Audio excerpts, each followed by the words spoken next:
वालेकुम, good morning everyone. मैं हूं आपका होस्ट मुख्तार अहमद और वेलकम करेंगे आपने प्रोग्राम मेट्रो लाइट में। और मैं हूं फरहा औरंगजेब। गुड मॉर्निंग नाज़रीन। बहुत ही ठंडा ठंडा सा दिन है क्योंकि जाहिर है अब जनवरी का भी लास्ट चल रहा है और ठंड ने जो है ना वो अपने तेवर दिखाने शुरू कर दिए। इसलिए आज हमने जो शुरुआत की है ना मॉर्निंग, वैसे हम चाय पी रहे होते हैं लेकिन आज हमने सोचा कुछ हेल्दी ट्राई करते हैं और हमने ब्लैक कॉफ़ी पे आ गए मैं और मुख्तार, वो इसलिए कि हमने थोड़ा सा वेट भी कम करना है। ऐसा ही है, बिल्कुल ऐसा ही है और सही कह रही है। और ये कुछ देर पहले ना मुझे क्रिटिसाइज कर रही थी कि चाय छोड़ दें, दूध वाली चीजें छोड़ दें और आप कॉफी पे आ जाए क्योंकि अब मौसम भी कॉफी वाला है तो कॉफी भी एंजॉय करें। देखिए आपको फायदे की बातें बता रही होती हूं। ये तो बहुत अच्छी बात है, लेकिन सर्दी की शिद्दत में इजाफा होते जा रहा है। आपने सुबह सुबह देखा कि सुबह आप अगर बाहर निकले, मैं वॉक करने के लिए निकला था सुबह सुबह और जब हम गार्डन में गए हैं और आपको तो ग्रास पे जब आप पैर रखेंगे ना आप नहीं रख सकते। मैं गारंटी के साथ बता दूं आपको। वो रात भर वो औस पड़ती है ना, औस पड़ती शबनम जिसको कहते हैं, तो वो इस तरह का माहौल हो जाता है कि ठंडक, एक तो वैसी ठंड है और फिर वो थोड़ा गीला गीला सा, और वो घास पे जब वो गिरती है तो आपको पता है उससे आंखों का बड़ा फायदा है। उसकी आंखें बहुत तेज होती है। अगर आप उसी ग्रीन ग्रास के ऊपर शबनम पे चलेंगे तो आपका शुगर लेवल भी जो है वो समझने के बराबर हो जाता है और इसके साथ साथ जो है आपकी आंखें बहुत तेज होती है क्योंकि ग्रीनरी जब आपकी आंखों को अट्रैक्ट करती है ना तो वो आपकी अगर रेटिना में कोई प्रॉब्लम है या अगर आपकी आंखें दुखी हुई हैं तो आप देखिएगा कि ग्रीन कलर का कोई भी चीज आप देखेंगे तो उससे आपकी आंखें अच्छा वैसे भी देखिए जो कुदरती नजारे हैं वो तो वैसे भी आंखों को अच्छे लगते हैं ना। हम जैसे कि हम छुट्टियों में पहाड़ों पे जाते हैं घूमने, नॉर्दर्न एरियाज जाते हैं ना, नॉर्दर्न एरियाज में कराची में भी होने वाली है कुछ दिनों में। आप वो देखिए ना पहाड़ आपको कराची में कहाँ मिलेंगे, कोई एक आध है कटी पहाड़ी वाला पहाड़ आपने देखा होगा। तो खैर, लेकिन अब मैंने सुना है कि भाई वहां पे भी कुछ न कोई ऐसा भी हो सकता है कि अगर इसी तरह मौसम हमें बदलता हुआ दिखाई दिया तो शायद जो है ना वो बर्फबारी शुरू हो सकती है। लेकिन अंदरूनी सिंध के कुछ हिस्सों में हमने देखा है कि हल्की फुल्की बारिश के साथ साथ जो है वो हल्की हल्की जो ओले पड़ने शुरू हो गए। लेकिन ओले वो बड़े वाले नहीं, बिल्कुल बारीक बारीक रुई के गालों की तरह होते हैं ना, वो लोगों ने महसूस किया। तो इस तरह की खबरें भी आ रही है। लेकिन रात में आपको पता है बड़ा मजा आ रहा है। आप हर गली के कोने में देखें, चौकीदार हो गया या आपकी गली का गार्ड है वो तगारी के अंदर जो है ना वो आग लगा के बैठा हुआ होगा। रात में अक्सर हमने भी आप देखें कुछ लड़के भी होंगे जैसे बाहर जो लोग आजकल आपको पता है कराची में तो लड़के वैसे ही बाहर बैठते हैं, तो वो क्या होता है कि अक्सर और बेशतर वो लोग आप उन्हीं के साथ देखेंगे, गार्ड के साथ बैठे हुए हंसी मजाक कर एंजॉय कर रहे होते हैं, चाय पी रहे हैं और एक तरह से वो बॉनफायर वाला मजा ले रहे होते हैं। हर गली के कोने पे आपको इस तरह मिलेगा। तो कराची का जो मजा है ना ये वाला जो अच्छा आजकल वैसे हमने ये भी देखा है कि सर्दियों में जो है ना अब वो दिसंबर और नवंबर के जो ये 3 जो महीने होते हैं जिनमें थोड़ी सर्दी होती है तो शादियों का सीजन भी होता है। लगता है अगले साल हम कहेंगे जनवरी फरवरी मार्च सर्दियों का महीना। हाँ ऐसा लगता हो भी सकता है क्योंकि बिल्कुल इस दफा बताया भी जा रहा है कि फरवरी तक जो है ना ठंड पड़ी हुई, 10 दिन की छुट्टियां हुई, फिर छुट्टियां जो है दोबारा से दे दी गई, अब टाइम बढ़ा दिया गया है। तो अब मुझे ऐसा लगता है कि आने वाले वक्तों में ना गवर्नमेंट को फैसले लेने पड़ेंगे कि भाई सर्दी के बजाय दिसंबर के अब जनवरी के लास्ट में या फेब में जो है वो छुट्टियां देना शुरू कर दें बच्चों को। वैसे भी हमारे कराची में तो स्कूल बंद नहीं है अभी ना, अभी कराची में तो बच्चे स्कूल जा रहे हैं। ऐसा हो सकता है कि अगर ऐसा कोई टाइमिंग्स में थोड़ा सा रिलीफ दे दिया गया, जहाँ बच्चे 8:30 7 और इस तरह से टाइमिंग्स पे स्कूल जाया करते थे अब वो 9 बजे पे आ गए तो थोड़ा बहुत रिलीफ मिल गया। लेकिन वापसी का जो टाइम है ना वो थोड़ा सा बढ़ा दिया गया है। शहरी कराची में सर्दी तो आ गई है तो हम अपने नाज़रीन को ना कुछ ये भी दिखाएंगे कि जो शहरी हैं वो क्या कह रहे हैं। मजा तो वो खूब कर रहे हैं, एंजॉय कर रहे हैं, लेकिन उन्होंने बहुत कुछ कहा है और वो जो है ना कुछ उन्होंने बातें भी शेयर की है कि शहरी कराची में रहते हुए उनको सर्दी कैसी लग रही है और किस तरह वो लुत्फ अंदोज हो रहे हैं। तो बड़ा जबरदस्त पैकेज है, आप भी देखिए। इस साल पे तो सर्दी बहुत ज़्यादा हो गई, हद से ज़्यादा। ऐसे सर्दी हमारे पैदाइश के बाद ये सर्दी आ गई, इससे पहले ऐसे सर्दी कभी भी नहीं पड़ी थी और ये सर्दी जो है बहुत ज़्यादा है और हो सकता है और भी बढ़ जाए। मैं तो बेसिकली कश्मीर से हूँ और एज कंपैरेटिवली मुझे तो ठंड लग नहीं रही है, फिर भी मैंने आज शॉल ली है। थोड़ी बहुत है ठंड बट कंपैरेटिवली कराची में इतनी होती नहीं है, बट कराची वालों को हल्की सी भी ठंड हो तो फील होती है। सर्दी के हवाले से यही कहूँगा कि सर्दी इस वक्त बहुत हो रही है और रात को तो कुछ ज़्यादा ही हो जाती है। सर्दी का निज़ाम ऐसा है कि बाहर नहीं निकला जा रहा, क्या करे, बच्चों के लिए सुबह निकलना पड़ता है। सर्दी तो बड़ी खतरनाक हो रही है और हमारे लिए तो कुछ ज़्यादा ही खतरनाक है क्योंकि हमारा तो है भी आउटडोर का काम। अब ये देखें 2-2 जैकेटें पहनी हुई है। अब ये कि अपनी सेफ्टी करें, अपनी हिफाजत करें, सही है ना, फालतू की मस्ती नहीं करें। इसमें आपका भी फायदा है, डॉक्टर का भी फायदा है। यहाँ पे सर्दी है लेकिन जैसे गिलगित बल्तिस्तान में होती है उस हिसाब से नहीं है। तो यहाँ का टेम्परेचर जो ना तकरीबन 22 या 14 इस तरह रहता है, लेकिन वहाँ पे -22 और -14 तक हो जाती है। ये मौसमी तब्दीली है और फिर बारिश का भी मामला है। बाकी ये कि हवा काफ़ी तेज़ है, सर्दी बढ़ती जा रही है और ये है कि क्या कहें इस बारे के अंदर, ये अल्लाह की मर्जी है। बाकी जो भी है बेहतर होगा। हवा में कमी हो जाए तो अल्लाह ताला आसानी कर दे सबके लिए। बच्चे भी परेशान हैं स्कूल जाने के लिए। सुबह हम लोग बाइक पे आते, रिक्शे में आते, इतनी सर्दी होती है और पेपर चल रहे हैं हमारे, तो छुट्टियां मिलनी चाहिए थोड़ी, 10-15 दिन। ठंड बहुत हो गई है, सुबह के वक्त होती है, धुंध भी होती है, बस तो हम इंजॉय करने जाते हैं। ऐसी सुबह सुबह अच्छी सर्दी हो रही होती है, धुंध हो रही होती है, थोड़ा लॉन्ग ड्राइव, थोड़ा मज़ा है। सर्दियाँ हमें कहाँ मिलती है कराची में, ये तो अभी कुछ मिली है, लेकिन इस बार सर्दी थोड़ी ज़्यादा हो गई है। बहुत सर्दी हो गई अचानक से ही, पहले गर्मी हो रही थी, अभी 2 दिन में ही बहुत सर्दी हो गई है। सर्दी वैसे कराची में मैंने अभी तक इतनी नहीं देखी, क्योंकि मेरा बचपन गुजरा है। इतनी नहीं, और मेरी एज का भी तकाजा कह सकते हैं कि अब लग रही है। पहले मुझे महसूस, कराची का मौसम ये है नहीं। तो बेसिकली पंजाब से हूँ, तो मुझे यहाँ की ठंड इतनी इफेक्ट नहीं करती। आप देख सकते हैं मैं यहाँ पे भी हाफ शर्ट में हूँ। मैं भी रिसेंटली लास्ट वीक गया भी था इस्लामाबाद, तो वहाँ की ठंड और यहाँ की ठंड में ज़मीन आसमान का फ़र्क है, क्योंकि इस्लामाबाद नॉर्दर्न एरियाज़ के पास लगता है और वहाँ पे ठंड वगैरह काफ़ी होती है। ठंड के हवाले से 2 दिन हो गए, बहुत ज़्यादा सर्दी है। पहले 1 कंबल लेते थे हम, अब 2 कंबल ले रहे हैं। तो स्वेटर, शॉल, टोपी से तो नीट है, अब इतनी सर्दी है। कराची वालों को आदत भी नहीं ना सर्दी की। कराची में बढ़ती ठंड के चलते कराची के शहरियों ने गर्म कपड़े, टोपे और जैकेटें निकाल ली हैं। कैमरामैन साजिद अंसारी के साथ मोहम्मद बिलाल, मेट्रो 1 न्यूज़, कराची। क्या बात है भाई, जबरदस्त। और हम ये देख रहे हैं कि कराची में जब ठंड आ गई ना, तो शहरियों की अपनी अपनी कुछ ना कुछ बातें, कुछ तो ये कह रहे हैं कि जी वो जब से पैदा हुए तब से ऐसे रिकॉर्ड वाली सर्दी हुई नहीं है। और दूसरी जानिब ये भी है कि उनके जो वो कपड़े देखकर ना मुझे ठंड लग रही थी, जिस तरह से उन्होंने कैप्स और मफलर्स पहने हुए हैं। मैं भी अब सोच रहा हूँ कि कुछ दिनों में बाजार जाऊँ, जाके मैं भी कुछ बिल्कुल आप जाएं, क्योंकि मौसम ऐसा है ना, तो अब हमें गर्म, कराची में रहते हैं तो हमें आदत नहीं है ना इतनी ठंड की, तो अब हमें उस तरह के कपड़े खरीदने पड़ेंगे, क्योंकि अब जो है ना कराची के शहरियों ने गर्म कपड़ों की खरीदारी के लिए मुख्तलिफ बाजारों का रुख कर लिया है।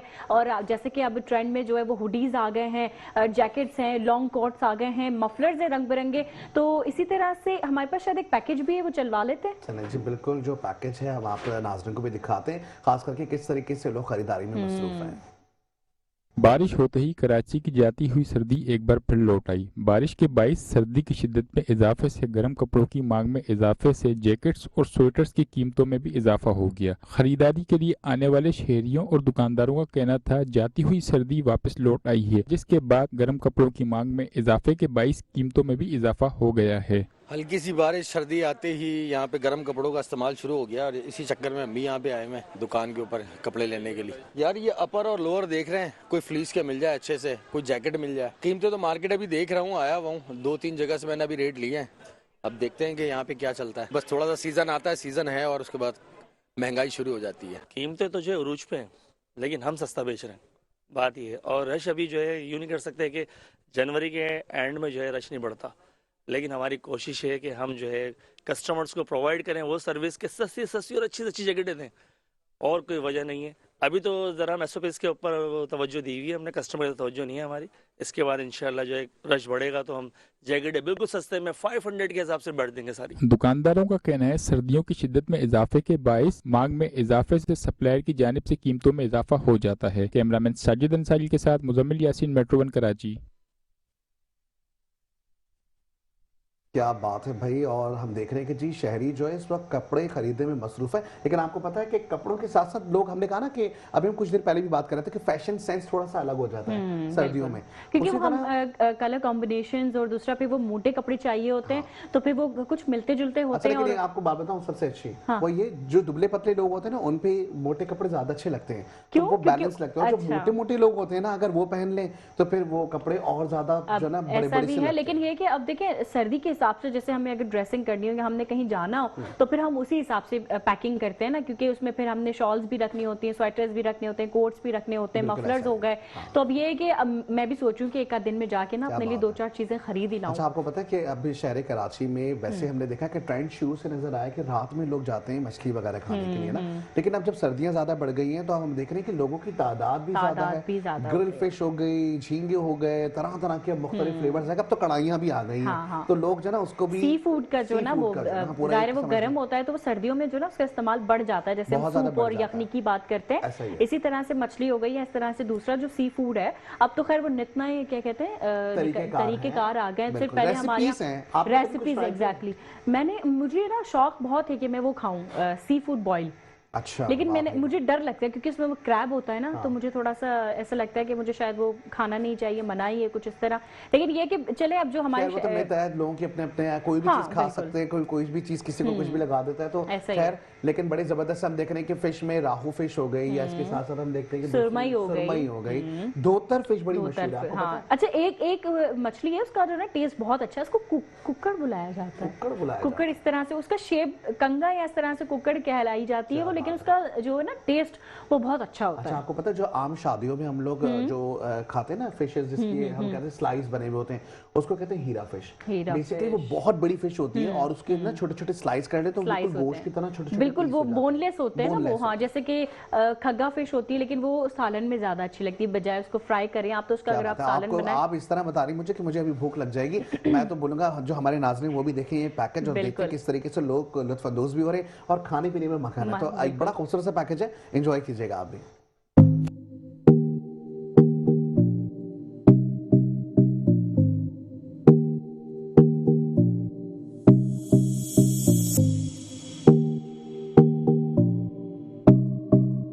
शहर कराची में ठंडी हवाएं क्या चली, शहरियों ने मछली फ्राई खाने के लिए दुकानों का रुख कर लिया है। सूरज गुरूब होते ही शहरियों की बड़ी तादाद जो कि मछली खाने के शौकीन हैं, मछली फ्राई की दुकानों पर पहुंच गए हैं और कोई मछली फ्राई करवा रहा है तो कोई ग्रिल करवा के ले आ रहा है। मछली फ्राई करने वालों ने मेट्रो वन न्यूज को बताया कि फले जो है ग्रिल में ज्यादा मजा करता है, सॉफ्ट होता है, नरम बर्फी की तरह।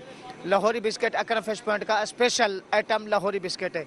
चौरस पीस होते हैं, बिस्किट टाइप के होते हैं, ना सादे ना दो में बीच के पीस है। मैं फिंगर फिश फ्राई कर रहा हूँ, ठीक है। माशाल्लाह इसमें ईरानी पापड़ी भी बन रही होती है, इसमें व्हाइट पापड़ी बन रही है, इसके अंदर काला पापड़ी भी बन रहा है, सुरमई है, रहू है, हीरा, धोतर, तकरीबन मछली फ्राई कर रहे हैं इसके अंदर। सीजन वाइज मछली काम की पोजीशन आपको पता है, ठंड के हिसाब से तो लोग आते हैं, दूर दूर से आते हैं। सर्दी के मौसम में फ्राई मछली खाने का अपना ही मजा है। मछली मौसमी बीमारियों से भी महफूज रखती है। कैमरामैन अयान खान के साथ Zulfikar Pirzada, metro one news, Karachi. क्या बात है भाई, जबरदस्त। और आपने देखा कितना जबरदस्त है फ्लेवर। बिल्कुल। जैसे लेमन हो, लेमन के साथ वो मसाला होता है, मुनफरिद सा मसाला होता है, अगर वो डला हुआ होना है उसके ऊपर और फिर वो गर्मा गर्म आपके सामने आए, ठंडा मौसम। इत्तेफाक की बात है इस दफा जब से सर्दी शुरू हुई है ना मुख्तार, सच बताऊं तो मुझे फिश खाने का इत्तेफाक हुआ ही नहीं है। अभी काफी टाइम, तकरीबन 2 महीने होने वाले हैं। सोचते रहते हैं, लेकिन वही बात है कि घर में बहुत सारे अफराद होते हैं, फिर सबकी जो है ना मर्जी के मुताबिक चीजें चाहिए होती। लेकिन हमने मछली की बात कर ली, लेकिन अब हम बात करेंगे गर्म मशरूबात के हवाले से, और वो हमारे पास है कॉफी हो गई, चाय हो गई। लोग ज्यादातर हॉट चॉकलेट का भी इस्तेमाल कर रहे होते हैं, लेकिन अभी जो हमारे पास पैकेज है ना वो है कॉफी के हवाले से, कि सर्दियों में लोग कॉफी का इस्तेमाल बढ़ जाता है। और जाहिर है कॉफी आपको एक एनर्जी बूस्टर के तौर पे भी, आप चाहे ब्लैक पिए, उसमें मिल्क डाल के पिए, कैपुचिनो पिए, एस्प्रेसो पिए, जैसे भी आपको पसंद है। लेकिन आपको पता है हर किसी का तरीकेकार बहुत मुख्तलिफ होता है। और आज जरलिश जो कॉफी बना के दिखाएंगी ना, वो कुछ अलग है, बिल्कुल अलग मुनफरिद है। तो जरलिश की भी कारस्तानी देखते हैं किस तरीके से जो है वो कॉफी बना रही है, किस तरह फेंट के बना रही है। बात है जरलिश ने बनाई, लेकिन खुद ही पी गई, वो हमें नहीं पूछा। चलें जी, ये तो शिकायत हम बाद में करेंगे, लेकिन अभी आप एंजॉय कीजिए बड़ा जबरदस्त पैकेज। कराची का मौसम तब्दील हो गया है, यकबस्ता हवाओं ने कराची का रुख कर लिया है। ऐसे मौसम को एंजॉय करने के लिए अगर कॉफी ना पी जाए तो मजा अधूरा रहता है। मैंने सोचा क्यों ना आज कॉफी बनाई जाए, और जब तक कॉफी हाथ से फेंटी ना जाए तब तक तो मजा ही नहीं आता। तो आज मैं पूरी तरह से कॉफी बनाऊंगी और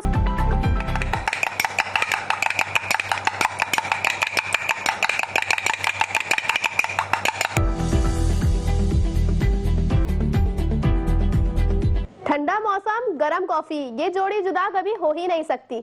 आप लोग भी कॉफी बनाएं, खुद भी पिएं और दूसरों को भी पिलाएं, और इस मौसम को एंजॉय करें। क्या बात है भाई, जबरदस्त। और जरलिश ने जिस तरह कॉफी बनाई है ना, फेंट के, वो फेंटने वाले आखिर में वो जो आवाज थी ना, उफ माय गुडनेस, क्या वो कानों में ऐसे सुर घोल रही थी। क्योंकि जाहिर है अभी हम ब्लैक कॉफी पी रहे हैं, कैपुचिनो पीने का हमारे पास थोड़ा खुद से बनाने का टाइम नहीं होता, बाजार में तो खैर हम ले ही सकते हैं। तो अभी अच्छा, दूसरी जानिब अगर हम बढ़ेंगे ना, तो जहां आपने कहा ना कि घरों पे लोग कॉफी बना रहे हैं, आप देखते हैं कि जी आजकल ट्रेंड काफी ज्यादा है, कैफेज पे लोग जाके बैठते हैं, अच्छे तरीके से कॉफी पीते हैं, गुफ्तगू का सिलसिला भी रहता है। लेकिन जो मजेदार बातें, और अगर आप बैठे और अपनी सराउंडिंग में अगर आप खामोशी से सुने कि लोग क्या बातें कर रहे हैं, अगर आप वैसे इस तरह करना नहीं चाहिए, ये महफिल के आदाब के खिलाफ है। लेकिन अगर आप चाय के ढाबे पे, अच्छा मैंने एक चीज नोट की, जब चाय के ढाबों पे लड़के बैठ जाते हैं ना, तो 2-2, 2.5 घंटे भाई उनका दिल ही नहीं करता, क्योंकि वो पकौड़ों की नहीं करोड़ों की बातें कर रहे होते हैं। ये एक बड़ी सारी बात होती है, तो वो बहुत मजे की बातें चल रही होती है उनकी, जो है ना वो सही कह रहे हैं आप, लाखों में करोड़ों में उनकी डील्स चल रही होती है। वो अलग बात है कि ऐसा कुछ हकीकत में ऐसा कुछ होता नहीं है। हो सकता है कि हो, हम इस तरह किसी को क्रिटिसाइज तो नहीं कर सकते। नहीं, बच्चों की बात करी ना मैं, 18-19 साल के जो बच्चे हैं वो जमा हो जाते हैं सारे, और फिर मैंने तो ये भी देखा है कि फिर आपस में ना वो कंट्रीब्यूट भी कर रहे होते हैं, यार 50 तू दे दे, 400 तू दे दे, इस तरह से भी हमने देखा बच्चे आपस में। लेकिन ये चीज वो कहते हैं कि शेयरिंग और केयरिंग ये दोनों ज्यादा आपस में एक दूसरे का ख्याल रखते हैं। हम देख रहे हैं कि जी अब सर्दी के डेरे हैं शहर कराची में जमे हुए हैं, लोग अब ना चाहते हुए भी जो है ना वो चाय के लिए रुख कर रहे हैं। तो जी देखते हैं चाय के होटलों पे किस तरह रश लगा हुआ है, खुसूसी से पैकेज आप भी इंजॉय करें, हम भी अपनी चाय इंजॉय करते हैं। शहर कराची में सर्दी के डेरे डालते ही शहरियों ने गर्म मशरूबात पीने शुरू कर दिए हैं। सर्द हवाओं के साथ नौजवान हो या बुजुर्ग सभी सर्दी की शिद्दत को कम करने के लिए चाय के होटलों पर पहुंच गए हैं। कराची में चाय बनाने वाले ने बताया कि सर्दी में चाय अच्छा चलता है, बस रात को टाइम पे चाय थोड़ा कम होता है, उससे लोग सही आता है, काम सही होता है। हमारा काम बस सर्दी में अच्छा होता है, गर्मी में इतना चाय काम नहीं होता है। सर्दी में हमारा काम शुक्र अल्हम्दुलिल्लाह सही चल रहा है। होटलों पर चाय पीने वाले अफराद का कहना था कि भाई सर्दी ज्यादा है, उन्होंने सोचा चलो चाय पी लें, थोड़ा गरमाइश आ जाएगी अपने। बाकी तो तुम्हें पता ही है ना कराची में ना ये चाय का तो एक रवाज काम ही है ना, तो जब तक चाय नहीं पीते तो एक सुकून नहीं मिलता। सर्द मौसम में घरों में तोगया मुश्किल से आती है तो शहरियों की बड़ी तादाद चाय पीने के लिए होटलों का रुख करती है। कैमरामैन तारिक अशफाक के साथ जुल्फकार पीरजादा, मेट्रो 1 न्यूज, कराची। क्या बात है। और जिस तरीके से आपने देखा कि एक मुनफरिद बात आपने देखी होगी कि चाय के होटलों पे जाए तो एक लफ्ज आपने मुनफरिद सुना होगा कराची और हमने इस तरह पैकेज में भी देखा, बड़ा जबरदस्त सा ये पैकेज था। और आगे बढ़ेंगे और आगे मेरे ख्याल से हमारे पास एक और भी कुछ मजेदार सी अब खाने पीने की बात हो रही है, जाहिर है खाने पीने की बात हो रही है, सर्दी के मौसम की बात हो रही है, चाय कॉफी की भी बात हमने कर ली, लेकिन ऐसे में एक ऐसी चीज है जो कि सर्दी में खाने का ना अपना ही मजा है। तो एक नहीं बल्कि दो चीजें ऐसी हैं, क्योंकि एक तो हो गई हमारे पास आइसक्रीम, हम सर्दी में भी खाते हैं ना आइसक्रीम, तो हमें पता है कभी भी बैठे बिठाए आपका मूड हो जाएगा, आप चले जाएंगे।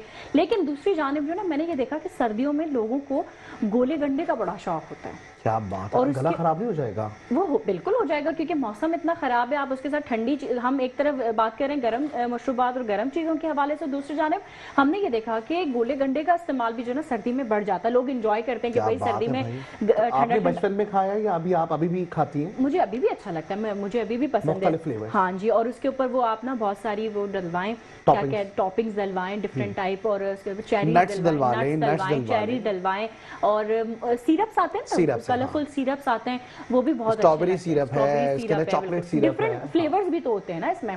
तो अच्छा, लेकिन आपने एक और चीज देखी कि वो जो बर्फ, जिस तरह आपने कहा ना कि जी बर्फ खाने से वो गला खराब होता है, लेकिन दो तरह की बर्फ है। एक बर्फ जो है ना वो प्योरीफाई हुई हुई होती है, और एक बर्फ है जो कि कच्ची बर्फ होती है, कच्ची पानी से बनी हुई होती है, तो वो गला खराब कर सकती है। लेकिन प्योरीफाई वाली जो है वो इस तरह गोले गंडे वगैरह में ना वही यूज होती है। हमारे पास इसी तरह का एक पैकेज है, तो पहले वो पैकेज देखते हैं, उसके बाद हम बातचीत आगे बढ़ाएंगे। ठीक है जी, देख लेते हैं।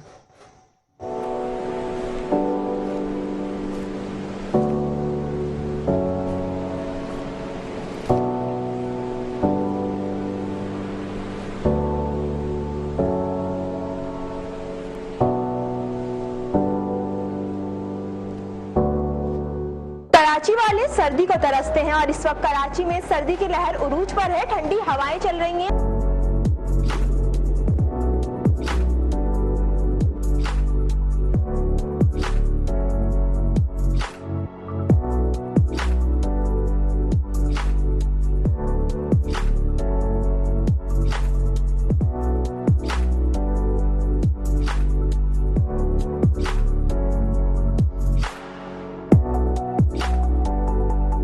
जैसा कि मैं इस वक्त मौजूद हूँ धौलाजी की गोला गंडा मार्केट में, जहाँ पर लोग सर्दियों में ज्यादातर गोला गंडा खाने आते हैं, और इस वक्त मैं भी गोला गंडा ट्राई करने ही आई हूँ यहाँ पर।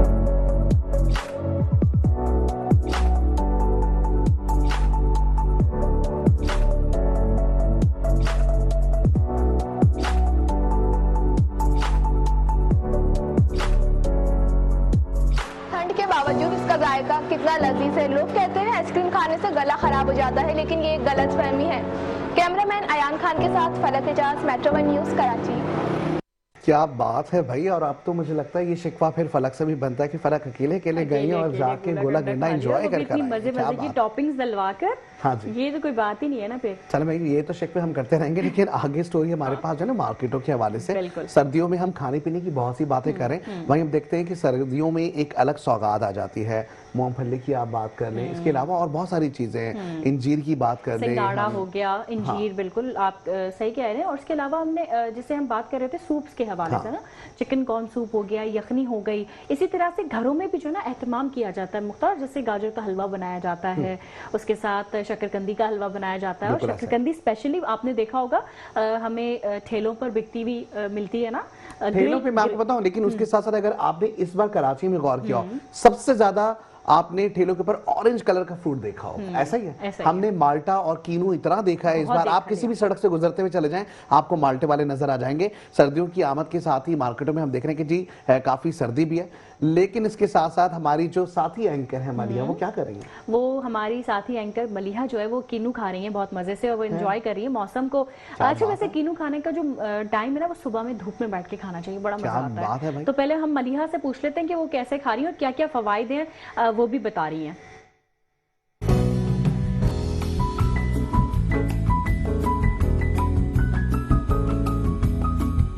सर्दियों की आमद के साथ ही जैसे कि सर्दियां आती हैं कराची में, वैसे तो कम आती हैं, लेकिन जब आती हैं तो अपने साथ ढेर सारी सौगात लाती है।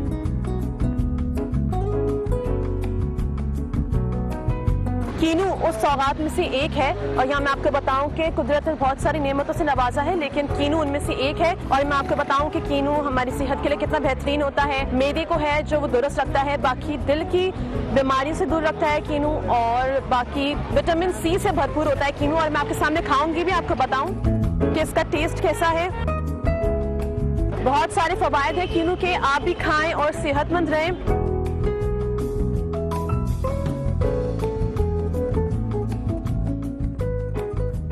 बहुत मजे का है। और अगर आपको ज्यादा इसको अच्छे तरीके से खाना है, मजे लेके खाना है, तो आप इसको मसाले से खा सकते हैं, जो कि बहुत मजे का होता है, जैसे मैं खा रही हूँ, आप भी खाएं। आप सब भी खाएं और अपनी सेहत का ख्याल रखें और सेहतमंद रहें।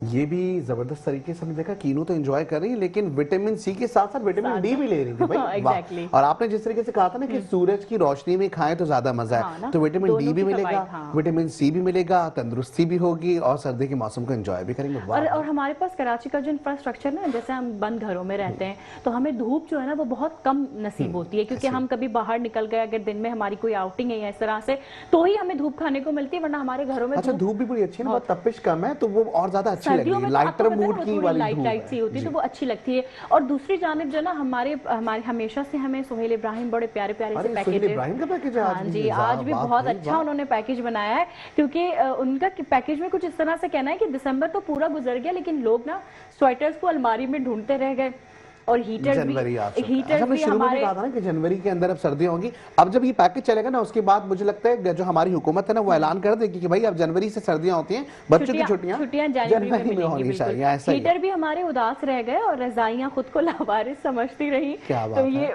क्या कर सकते हैं अब हम। फिर जनवरी आ गया, जनवरी ने फिर ऐसे एंट्री मारी है दोबारा से, और किसी ड्रामे का कोई ऐसे नहीं किरदार होता है जो आखिरी किस्त में आकर सब पे भारी पड़ जाता है। तो पहले पैकेज देख लेते हैं सोहेल इब्राहिम का, उसके बाद मजीद बात करेंगे। ओए, कभी याद नहीं आती मेरी? कौन है तू? दिसंबर पूरा गुजर गया, लोग स्वेटर अलमारी में ढूंढते ही रह गए, हीटर उदास रहे और रजाइयाँ खुद को लावारिस समझती रही। मगर जनाब, जनवरी आते ही और जनवरी के जाते ही सर्दी ने ऐसे एंट्री मारी है जैसे किसी ड्रामे का वो किरदार जो आखिरी किस्त में आकर सब पर भारी पड़ जाए।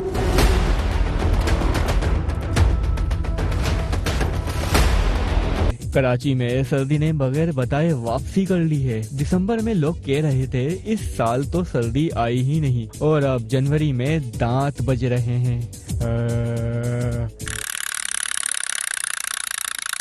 नाक सुर्ख है और चाय बगैर पिए गुजारा मुमकिन ही नहीं। सर्दी इस बार बाकायदा लेट फीस के साथ आई है और साथ ही पैगाम भी लाई है कि जो मुझे संजीदगी से नहीं लेते मैं उन्हें जुकाम से याद करवा देती हूँ। हीटर निकालने से पहले लोगों ने फेसबुक पर स्टेटस लगाए थे, क्लाइमेट चेंज, सर्दी खत्म, और आज वही लोग हीटर के आगे बैठकर कह रहे हैं यार जरा कम कर दो, बिल भी आना है।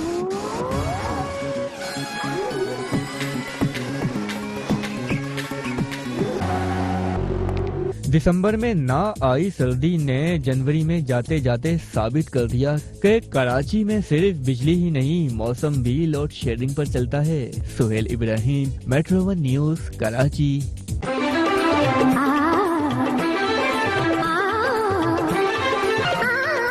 सर्दी क्यों नहीं लग रही तुम्हें? ये वही सर्दी नहीं जो दिसंबर में लापता थी। जरूरत क्या थी सर्दी के मुंह लगने की? क्या बात है भाई। और सुहेल इब्राहिम हमेशा की तरह इस बार भी छा गए। अच्छा, आपने वो सुना वो जिस तरीके से अक्सर जब ठंडा पानी आ रहा हो टैप में और आप जो है वो एकदम से हाथ ले जाए तो इसी तरह बदा करके सब आवाज निकाल रहे होते हैं। तो भाई ये तो बड़ा जबरदस्त पैकेज था। लेकिन यहाँ वक्त एक ब्रेक का, ब्रेक को जाएंगे, वापस आएंगे, हमारे से जुड़े रहें, देखते रहें हमारा प्रोग्राम जिसका नाम है मेट्रो लाइट। बैक नाज़रीन, प्रोग्राम में बातचीत का सिलसिला जारी है और हमने इतने मजे मजे के पैकेजेस देखे हैं जिसमें अब हमारा दिल कर रहा है कि जाके किन्नू भी खा लिए जाए, सूप भी पी लिया जाए और साथ ही साथ मछली भी जो है ना। अब मैं तो लेकिन मैं तो फलक से जो है ना बड़ा नाराज हूँ कि वो गोला गंडे वाला जो था ना, बस वो मुझे खाना था और वो लेके नहीं गए अपने साथ। लेकिन अब आपको पता है कि आ गई और हमारे लिए कुछ नहीं लेके। हाँ, लेकिन अब जो हम बात करने जा रहे हैं ना वो चाह रहे हैं कि खाना पीना तो चलता है लेकिन खेलना कूदना भी जरूरी है। और खेलने कूदने की अगर हम बात करें ना तो हम बात करेंगे लेगो। आपने लेगो का आपको पता है कि क्या होता है लेगो? बिल्कुल, हमने लेगो से खेला है और अब हम ये भी देख रहे हैं कि आप इसका मतलब जैनजीज के बहुत करीब करीब हैं, इन्होंने भी लेगो से खेला है। बिल्कुल हमने खेला, जब हम छोटे हुआ करते थे तो कलरफुल वो ब्लॉक्स टाइप एक छोटे छोटे से ना उनको जोड़ के हम पे अच्छा कभी हम मैं पता कभी पेट्रोल पंप बना रहा होता था, कभी मैं जो वो घर बना रहा था, कभी कभी हम ना वो बिल्डिंग्स बना के बीच में रोड लगा देते थे और उसके आपने देखिए शीट्स कितनी प्यारी सी होती थी, बिल्कुल ब्लॉक्स उससे छोटे छोटे से होते थे और आपस में जोड़ के ना डिफरेंट चीजें आप बना सकते हो। अच्छा, एक चीज अच्छी है कि आर्किटेक्चर जो लड़का या जो लड़की होती है जिसका दिमाग इस तरह चलता है ना, उनके लिए चीज बड़ी जबरदस्त है। और बचपन में जब ये खेल रहे होते हैं ना उससे अंदाजा हो जाता है कि बच्चा किस सिमत में जाएगा। और आज के दिन के हवाले से अगर बताएं तो भाई लेगो डे आज मनाया जा रहा है क्योंकि आज जो है वो 28 जनवरी है और 28 जनवरी को हम ये देखते हैं कि जी खास करके इस दिन को मनाया जाता है। और इस दिन को मनाने के लिए जो है वो हमने देखा कि जी पूरी दुनिया में अब जो है ना अच्छे खासे जो है ना प्लास्टिक की रंगीन ईंटों से तकरीबन 70 साल पुरानी ये बात है कि दुनिया भर के बच्चों और बड़ों को महफूज किया गया। ये लेगो का इस्तेमाल खिलौनों की इमारतों, गाड़ियों, मखलूकात, मशीनों, किसी भी चीज को बनाने के लिए किया जाता है और इन्हें अलग किया जा सकता है। जितनी बार आप चाहें एक साथ रख सकते हैं। इसका मतलब है कि लामुतनाही तख्लीकी खेल है और इसे कौमी लेगो डे 28 जनवरी को इसीलिए मनाया जाता है क्योंकि इससे आप कुछ भी कंस्ट्रक्शन कर सकते हैं, फिर उसके बाद उसको दोबारा से तोड़ सकते हैं, जोड़ ले, तोड़ ले, बना ले। हर वक्त आप कुछ आपके दिमाग में जो आइडिया है ना वो छोटी उम्र के जो बच्चे होते हैं ना तो हम हमारी जो बच्चों की एक्टिविटीज होती है ना घर में तो वो हम खिलौनों से स्टार्ट करते हैं, जाहिर सी बात है। तो इस तरह के जो कलरफुल लेगोज होते हैं, छोटे छोटे से ब्लॉक्स होते हैं। अच्छा, इनके ना एक आपने कार्टून भी देखे होंगे बहुत खूबसूरत से ना, एक कार्टून आते हैं वो भी इसी तरह के होते हैं, वो लेगो बने हुए होते हैं। और एक रैकेट रेल्फ के नाम से भी एक कार्टून आता था जिसमें वो घर, तो बच्चों के लिए बहुत अच्छी सरगर्मी है। आप अपने बच्चों को अगर वो 2 साल का है, 3 साल का है बेबी, तो उसको आप इस तरह की चीजें ला कर दें जिससे वो उसकी ज़हनी नशोनुमा जो है ना वो बहुत अच्छी होगी, दिमाग तेज होगा और इसी तरह से आपको उसके जो फ्यूचर के लिए ना वो अपनी सिम्प भी बता सकेगा कि उसने क्या करना है आगे चल के। ऐसा ही है, बिल्कुल ऐसा ही है। और आपको पता है कि हम लोग गुज़िश्ता रोज भी जब अभी लेगो की तो हम बात करें क्योंकि तख्लीकी सलाहियतों को उभारने के लिए बच्चों को गेम्स के जरिए या उनको फिजिकल एक्टिविटी में लगाना होगा। वहीं पर आपको पता है फ्रांस के अंदर एक बिल पास हो गया है। अब जहां खेलकूद की बात आ रही है वहां पे हम आपको बताएं कि फ्रांस में ना बच्चों को शुरू में पढ़ाया नहीं जाता, उनको खेल जो होता है ना खेल कूद में लगा दिया जाता है ताकि वो किसी किस्म का कोई जो है मोबाइल फोन या दूसरे एक्सेसरीज यूज ना करें। लेकिन अब जब हम देख रहे हैं कि ये दौर 2025 की बात करें, हम 2020 की बात करें, तो ये जो 5 साल हमारे आकर के गुजरे हैं इसमें हमने देखा है कि जी स्क्रीनिंग टाइम बच्चों का बहुत बढ़ गया। अब उसको कंट्रोल करने के लिए अच्छा, कल भी हम इसी तरह की एक स्टोरी के के बारे में अबू धाबी की हम बात कर रहे थे कि वो जो भी बच्चों की सरगर्मियां होंगी, जिस तरह से वो इंटरनेट यूज करते हैं, तो उसमें वो अगर कोई भी गैर अखलाकी चीज या कोई इस तरह की सरगर्मी में वो मुलविस होंगे तो उसके जो वालिदैन हैं वो मतलब उनको कानूनी सजा या अब देखिए ना उसमें भी एक प्रॉब्लम है, बच्चा अगर गलती से भी कोई चीज ऑन कर दे, क्योंकि आपको पता है कि दो सजेशंस भी आ रही हैं, या उसने अपने वालिदैन का सेल फोन यूज कर रहा है, अगर कोई गलती से भी कोई चीज हो जाती है तो देखिए फिर उससे केस तो वालिदैन पे आ जाएगा। अच्छी चीज है ये, कंट्रोल ही ना, मतलब कंट्रोल आपके हाथ में भी क्यों दिया जाए, बल्कि आपको बिल्कुल ही रोक दिया जाए। तो फ्रांस में बड़ा अच्छा ये किया है, मुझे बड़ा अच्छा लगा। स्टोरी थोड़ी सी कुछ इस तरह से भी है कि फ्रांस में 15 साल से कम उम्र के बच्चों के लिए सोशल मीडिया के इस्तेमाल पर पाबंदी का बिल मंजूर कर लिया गया है, और फ्रांस के ऐवान ज़रीन से मंजूरी के बाद बिल को सेनेट से भी मंजूरी दरकार होगी। खबर एजेंसी के मुताबिक इकदाम ऑनलाइन हिरासानी और जहनी सेहत को बढ़ते खतरात के पेश नजर उठाया गया है। आज फ्रांस की कौमी असेंबली में 15 साल से कम उम्र के बच्चों की सोशल मीडिया इस्तेमाल करने का जो पाबंदी का बिल है वो पेश किया जाएगा, जिसमें कम उम्र बच्चों के लिए सोशल मीडिया प्लेटफॉर्म इस्तेमाल पर पाबंदी की तजवीज भी शामिल थी। बिल में मिडिल स्कूलों में स्मार्टफोन्स के इस्तेमाल पर पाबंदी हाई स्कूलों तक बढ़ाने की तजवीज भी शामिल थी। बिल में सोशल मीडिया इस्तेमाल को कम उम्र बच्चों में जहनी सेहत के मसाइल में इजाफे का भी सबब बताया गया है। क्या बात है। और आप ये देख रही हैं कि देखें इस तरह की जब एक्टिविटीज हो रही है, बच्चे इस तरीके से लग रहे हैं, उनका आपको पता है रेटिना, आई रेटिना जो वो भी काफी ज्यादा कमजोर हो जाता है। छोटे बच्चों का आपको पता है कि जब पैदा होते हैं बच्चे तो हम ये कहते हैं ना कि इनकी तस्वीर नहीं लेनी चाहिए, और वो कुछ लोग कहते हैं कि शायद वो एक मिथ होती है लोगों को, वो कहते हैं जी नजर ना लगे शायद इसलिए बोला। हालांकि ये बात नहीं है, बात है कि बच्चा बिल्कुल नाजुक सा होता है और वो कुछ बार आंखें खोलता है या बंद करता है, और रिफ्लेक्शन वाली जो उसके ऊपर फ्लैश लाइट पड़ेगी ना उससे आंखें उसकी डैमेज हो सकती है। इसके अलावा ये भी हमने देखा कुछ अभी गुज़श्ता कुछ दिनों में मेरा ऐसा इत्तेफाक हुआ कि अच्छा जो बच्चों की एक्सरे हम कराते हैं ना, अल्लाह ना करे कोई फ्रैक्चर हो जाता है इस तरह, तो जो फ्रैक्चर उसकी जो शुआएं होती है ना वो कहते हैं वो भी बच्चों के लिए खतरनाक होती है। बिल्कुल ऐसे एक्सरे की रेस तो सबके लिए खतरनाक है। हाँ जी बिल्कुल।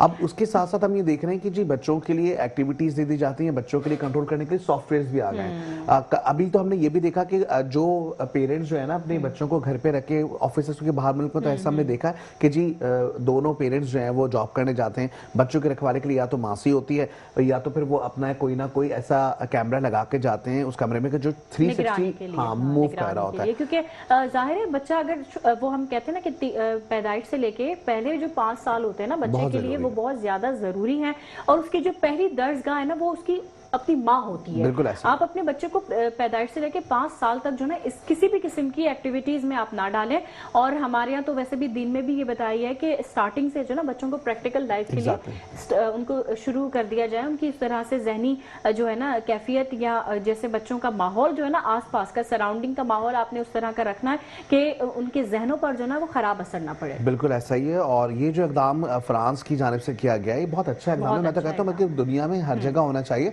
ताकि बच्चे जो एक पुरवकार माहौल में जो है पहले वो अपनी तरबियत अच्छी से कर लें, फिर उनकी स्कूलिंग भी होनी चाहिए। जो पर आपने देखा कि हमारे यहाँ अगर कोई सोशल मीडिया ऐप पे पाबंदी लगा दी जाए या हमारे अगर कुछ टाइम के लिए भी इंटरनेट बंद कर दिया जाए सिक्योरिटी की सूरत हाल के मद्देनजर या इस तरह से और भी बहुत सारी चीजें, तो हमारे यहाँ फौरन हुकूमत पे तनकीद शुरू हो जाती है। ऐसा ही है। अच्छा एक और चीज है जिसका बायकॉट करना चाहिए, मैं मतलब एक स्क्रीन पे मैं मौजूद हूँ यहाँ पे ये बात करते हुए, इतना मुझे वो होना भी नहीं चाहिए क्योंकि हम ये देखते हैं कुछ स्कूल ऐसे भी जहाँ पे बच्चों की पैदाइश से पहले ही उनको रजिस्ट्रेशन करवानी होती है। ऐसे स्कूल भी पाकिस्तान में मौजूद हैं और बड़ा गलत एक इम्पैक्ट है। आप मतलब अभी कोई बच्चा इस दुनिया में आया नहीं, उससे पहले ही हम जो है वो सिर्फ पाकिस्तान में नहीं, मैंने और भी बहुत सारे दुनिया भर में ये चीजें हैं।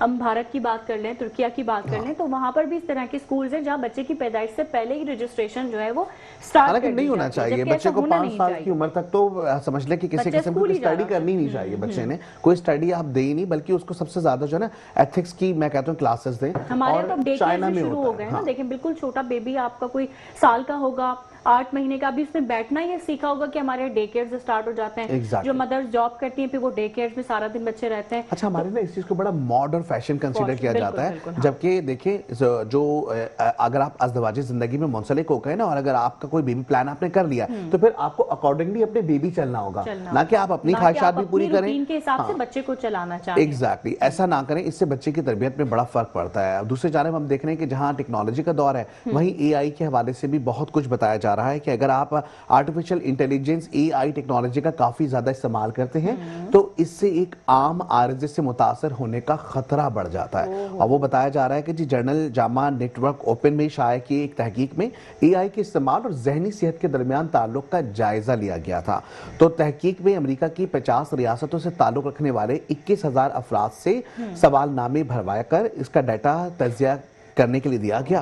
तहकीक में दरियाफ्त किया गया कि AI के ज्यादा इस्तेमाल से डिप्रेशन, एंजाइटी, चिड़चिड़ेपन की अलामात से मुतासर होने का ज्यादा खतरा हो जाता है। वैसे तो AI का फैलाव चंद बरसों के दौरान शुरू हुआ, मगर अब ये मुतादिद अफराद की जिंदगी का एक बड़ा हिस्सा बन चुका है। तहकीक में शामिल अफराद से पूछा गया कि वो AI टेक्नोलॉजी का कितना इस्तेमाल करते हैं, यानी रोजाना, हर हफ्ते या महीने में कितनी बार और कितने वक्त तक AI चैट बूट्स को इस्तेमाल करते हैं। तो उस पर उन्होंने बताया कि जी वो घंटों रोजाना की बुनियाद पे उस पे लगे रहते हैं। तफसीलात के मुताबिक बताया जा रहा है कि मुहक्किकीन ने अफराद की जाती डाटा जैसे आमदनी और तालीमी काबिलियत वगैरह तक भी रसाई हासिल की है। और इससे एक नुकसान ये हो रहा है, जहां खतरा आपकी अपनी जिंदगी का, वहीं दूसरी चीज है कि आपके बैंक अकाउंट आपके रोजाना की बुनियाद पे कितना कैश इस्तेमाल कर रहे हैं और किस तरीके से आप यूटिलाइज कर रहे हैं। तो कुछ लोग ऐसे कि अपनी रूटीन में AI को भी अपना एक फर्द कंसीडर कर रहे हैं। तो ये चीज बड़ी बैड सीन है, इसके ऊपर तवज्जो देनी होगी, वरना आप एक बीमारी में मुब्तला हो जाएंगे। हो सकता है कि आप वो सेंसिफर्निया बीमारी जो होती है शायद आप उसमें मुब्तला हो जाएं, क्योंकि उसमें होता ये है कि इंसान इमेजिनरी किसी को भी तस्वुर कर लेता है और फिर वो उसके साथ बात करने लग जाता है। ऐसा भी है ना, हम जब चैट GPT से इस तरह से किसी भी ऐप से कोई सवाल करते हैं मुख्तार, तो आप ये नोट कीजिएगा कि वो वही जवाब देगा जो आप सुनना चाहते हैं। अच्छा, ऐसे भी है। वो कभी भी अगर हम फॉर सपोज अगर हम परेशान हैं, अगर हम अपनी कोई परेशानी उससे शेयर करते हैं या हम अपनी कोई ज़हनी कैफियत उससे शेयर करते हैं, तो वो उस चीज़ को बहुत पॉजिटिव वे में लेगा कि ये तो एक आम सी बात है, आपने इससे मुतालिक मैं और चीज़ें भी बता सकता हूँ। तो वो आपको बिल्कुल वही चीज़ें बताएगा जो आप सुनना चाह रहे हैं। ठीक है, मतलब इसका ये आपको मुतमईन रखने के लिए, लेकिन असल में तो ऐसा होता नहीं है ना। हम जिस चीज से जूझ रहे होते हैं या जो चीज हम जिसका मुकाबला कर रहे होते हैं वो तो फिर हम ही जानते हैं ना। बिल्कुल ऐसा ही है। और ये सारे सिलसिले हम देख रहे हैं कि जी वक्तन फवक्तन बढ़ते हुए दिखाई दे रहे हैं, जिसकी वजह से हम देखते हैं कि नॉर्मल जिंदगी में जो लोग हैं ना, वो लोग अब आम जिंदगी में भी अब लोगों से बात करना पसंद नहीं करते हैं, सेलफोन में लगे होते हैं। इवेंचुअली कुछ रेस्टोरेंट्स में हमने ऐसे भी देखा कि उन्होंने बायकॉट कर दिया, उन्होंने कहा भाई सेलफोन अगर आप लाएं तो एक ये बॉक्स रखा हुआ है, आप इसमें डाल दें। अच्छा, आपको पता है हम लोगों ने कितना अच्छा तरीका निकाला है। हमने तो सबसे आसान तरीका निकाला है कि जिसका भी सेलफोन बजेगा फिर वो बिल वही पे करेगा। ये अच्छा है ना तरीका? हाँ, ये सही है, ये अच्छा तरीका। तो आप भी अगर आप जाएं, फोन लेकर ही नहीं, आप फोन लेके जाएं, साइलेंट पे लगा दें, सबसे अच्छा तरीका। और या बैग से निकाले ही ना, है ना। तो ये एक अच्छी चीज है। अब इसमें पता क्या है, सबसे ज्यादा फायदा यह है कि हर शख्स ये चाहेगा कि भाई अगर हम यहाँ मौजूद हैं तो या तो वो अपना इंटरनेट बंद कर देगा कुछ देर के लिए, ताकि उसके पास कोई कॉल ना आए। आपको पता है ज्यादातर कॉल्स व्हाट्सएप पे या दूसरे हमारी एप्लीकेशंस पे आ रही होती हैं। तो अब लोगों के पास तरीकेकार अच्छे हैं और मुझे लगता है ये होना भी चाहिए। जब आप किसी के साथ खाना के लिए जा रहे हो तो आप खाना एंजॉय करें। देखिए ना, क्वालिटी टाइम आप एक स्पेंड करने जा रहे हैं अपनी फैमिली के साथ, अपने किसी पार्टनर के साथ, अपने फ्रेंड्स के साथ। कभी अब हमारी रूटीन इतनी बिजी हो गई है कि हम टाइम ही नहीं निकाल पाते हैं। और अगर हम कभी महीने में 15 दिन में कोई एक ऐसा गैदरिंग रखते हैं इस तरह की, कोई नहीं हो पाती, वो भी नहीं हो पाती क्योंकि हम फोन पे लगे होते हैं, हमने स्नैप्स बनानी होती है, हमने पिक्चर्स लेनी होती हैं। खाने को आप हाथ नहीं लगा सकते जब तक हम पिक्चर ना ले लें। तो ये खवातीन वाले काम है, ऐसा ही है। अच्छा, इसके साथ साथ पता है वो खवातीन जो कि सेल्फ ऑब्सेस का शिकार है ना, जो सेल्फ ऑब्सेस होती है, सेल्फ ऑब्सेशन का शिकार है, वो एक डायलॉग जो है ना वो बड़ा मशहूर होता है उनके लिए। वो कहती है मैं अपनी बड़ी फेवरेट हूँ, ये किसी फिल्म है उसमें भी डायलॉग आया था। तो ये लड़की, हर लड़की अपने ऊपर बड़ी इंप्लीमेंट करती है। तो हमने देखा है कि जब कभी रेस्टोरेंट में आप देखें ना तो लड़की अगर अकेले बैठी तो सेल्फी अपनी लेना वो कभी भी नहीं छोड़ेगी। ऐसा ही है।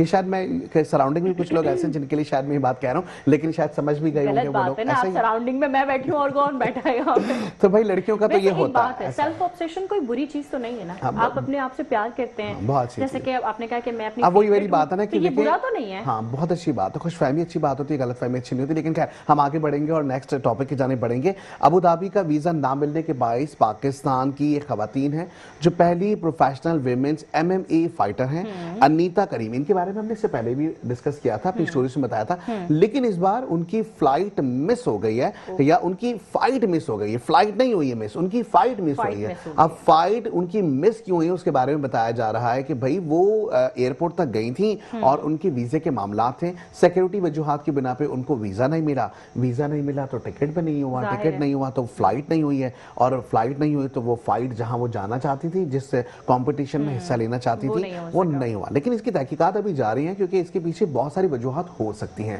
क्योंकि हमने देखा कि पाकिस्तान का सबसे बड़ा नाम है, एक वैसी वाहिद खातून है जो MM फाइटर की जो ट्रेनिंग्स हैं वो लेते हुए इतने आगे पहुंची हैं। फिर इसमें हमने देखा है कि जी हुकूमत की जानिब से भी उन पे काफ़ी ज़्यादा जो है वो समझ लें कि पजीराई की गई थी कि वो बड़ा अच्छा परफॉर्म कर रही हैं। ऐसे में अगर इस तरह की वजूहत आए तो हुकूमती सतह पे मेरे ख्याल से उनके लिए कुछ लीनियंसी दिखानी चाहिए थी, हुकूमत की जानिब से कोई इकदाम करने चाहिए थे, ताकि अगर वीज़ा नहीं भी लगा तो जी इदारे मौजूद हैं, वो इदारे अगर बात करते हैं, एप्लीकेशन देते हैं, तो विद इन 2 घंटे का तो रास्ता है वैसे, तो ये चीज़ें हो सकती थी। लेकिन उनकी जो फ्लाइट मिस हुई है ना, भी हो सकती है। और थोड़ी सी देखिए, अगर इस तरह के फाइटर्स या इस तरह के खिलाड़ी हम जिनको कहें, हमारे क्रिकेटर्स हो गए या बॉक्सर्स हो गए, वो अगर जाहिर अपने मुल्क को रिप्रेजेंट करने जा रहे हैं, फिर वो कोई भी कंट्री हो सकता है, तो थोड़ी बहुत नरमी तो हमें हमारे खिलाड़ियों के लिए रखनी चाहिए। अब अनीता जो है करीम, वो काफी ज्यादा मायूस दिखाई दे रही हैं, और उन्होंने मायूसी का इजहार करते हुए कहा कि इस फाइट के लिए कई माह मेहनत की है, लेकिन वीजे मसाइल के बाइस फाइट में शिरकत नहीं कर सकी। उन्होंने कहा कि 3 हफ्तों के अंदर मेरी दूसरी फाइट शेड्यूल थी। वीजा जैसे मसाइल खिलाड़ी के कैरियर को नुकसान पहुंचाते हैं, एथलीट्स के वीजा मसाइल को संजीदगी से देखना चाहिए। अनीता करीम के मैनेजर ने भी गुफ्तगू करते हुए बताया था और तस्दीक की कि अनीता करीम जो है वो फाइट में हिस्सा नहीं ले पाएंगी। इवेंट की इंतजामिया ने अनीता करीम को वीजा से मुतालिक डेडलाइन भी दे दी है। ये तो गलत है ना। देखिए, आप उनकी फाइट और जाहिर एक उनके करियर की बात आ गई ना यहाँ पर, तो ये तो बहुत गलत बात है कि आपने वीज़ा नहीं दिया। इस तरह के मामलात में मेरा ख्याल है कि हुकूमती इदारों को जो है ना वो सामने आकर काम करना ऐसा चाहिए। ही है। अब दूसरी जानिब हम देख रहे हैं कि जी वीज़ा के मसाइल तो ये हैं। अभी हम बांग्लादेश के मैचेस की बात कर रहे थे गुज़िश्ता रोज़ भी, उसी तरह हम देख रहे हैं कि भारत के साथ ताल्लुकात हमारे अच्छे नहीं हैं। हाँ। और ऐसे में हम देख रहे हैं कि जी गुज़िश्ता एक हमारी बड़ी सीनियर जो है वो हस्ती हैं, ख़ास करके अगर हम देखें मीडिया इंडस्ट्री के बहुत बड़ा नाम है, और खालिद अनम साहब ने बड़ा एक नया जो पहलू है ना वो उजागर किया है, और उन्होंने सिर्फ यही कहा कि जो लहंगे बनाए गए हैं, एक हमारी हम देखें तो हुकूमती सतह पर एक बड़ी मिनिस्टर हैं जिनके बेटे की शादी हुई बड़ी धूमधाम से हुई, उसमें जो गरारे शरारे या जो आपको पता है एंटीक लिबास होते हैं वो सारे जो है ना वो दूसरे हमसाए मुल्क से बनकर आए। तो उसमें क्रिटिसाइज किया गया कि अगर कोई इन्फ्लुएंसर उनके हवाले से कोई बात कर देता है, या उनके जो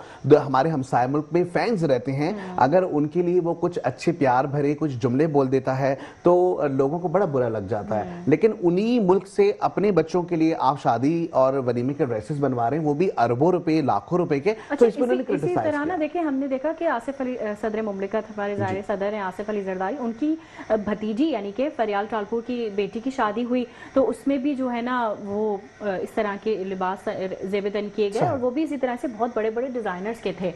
तो ये एक आम तासुर तो खैर हम नहीं कहेंगे, क्योंकि हुकूमती सतह पर जो नुमाइंदे काम कर रहे हैं उनको ये इस तरह की चीज़ों से थोड़ा सा इज्तनाब करना चाहिए कि हमारे हमसाए मुल्क से किस तरह के ताल्लुकात हैं और किस तरह की सर्कमस्टांसेस में जो है वो इस तरह की। हमने देखा था जब जुनैद सदर की इससे कबल भी जो शादी हुई थी पहले, उसमें भी सब्यसाची के जोड़े पहने गए थे, और इस दफ़ा भी भारतीय डिजाइनर सब्यसाची ने ही उनके जोड़े डिजाइन किए। क्या बात है। और इसी तरीके से हम देख रहे हैं कि जब भी कोई मुश्किल आती है ना, तो अब दूसरी जानिब अगर देखें तो अल्लाह से रुजू करती हूँ, ऐसी बात की जा रही है अदाकारा महविश हयात के हवाले से, और वो उनकी बड़ी तासुरात हैं जो उन्होंने शेयर किए, और हम बल्कि एक पैकेज है महविश हयात का, वो भी आपको दिखाते हैं। अम्मी जान, आज तो अब्बे ने हदी कर दी, कहता है जलाल चौधरी से तेरी शादी करा दूंगा, पर मेरा नाम भी जोया रफाकत चौधरी है।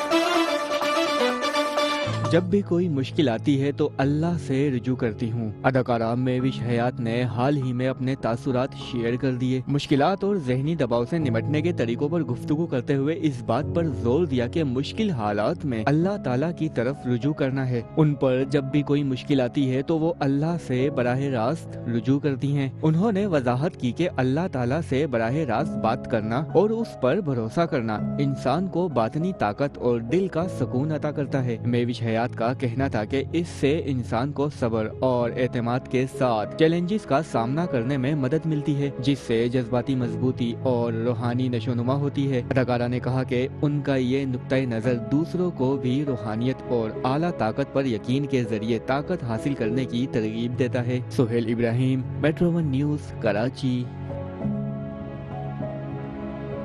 क्या बात है। देखिए पर्सनल लाइफ में हर शख्स की अपनी एक लाइफ होती है, हर शख्स अपने तरीके से जांच पड़ताल करने की कोशिश भी करता है और अपने अल्लाह के सामने जो है ना सदा सुजूद भी कर रहा होता है। तो ये मामला ऐसे इसके ऊपर तो खैर ज्यादा बात करनी भी नहीं चाहिए, लेकिन बहुत अच्छी बात है, इसी तरीके से करते रहे। यहाँ वक्त जो है हमारे पे बड़ा मुख्तसर से हेडलाइन का टाइम हो चुका है, तो हम जो है वो अब इजाजत चाहेंगे आपसे। इंशाल्लाह कल आपसे फिर मुलाकात होगी। अपना ख्याल रखिएगा, देखते रहिए हमारा प्रोग्राम जिसका नाम है मेट्रो लाइट।